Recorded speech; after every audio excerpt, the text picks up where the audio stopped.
So this is really interesting what's happening here with Nicodemus and Jesus. And I love it because it just sets us up to go a little bit further. So look in verse 12 and 13, because Nicodemus is really struggling. He's not picking this up very fast. In fact, he keeps coming back saying things like, I don't get it.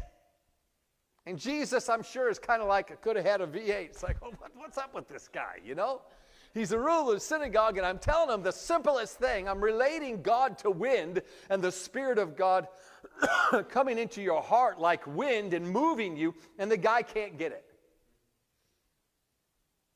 So verse 12 says, if you're unable to understand and believe what I've told you about the natural realm. Now don't forget this, because in the next couple of sessions, you're going to hear more of this. And this is John 3, 12 and 13, okay? You're going to hear more of this, that God actually allows us to use the natural realm that shows us who He is to connect with Him spiritually. Now, think about that. The earthly realm, which people call the natural realm, and when you're born again, the natural realm is the spiritual realm. So you have to be careful how you use terms, or you'll talk yourself into believing that it's natural to have sickness and it's supernatural to get healed.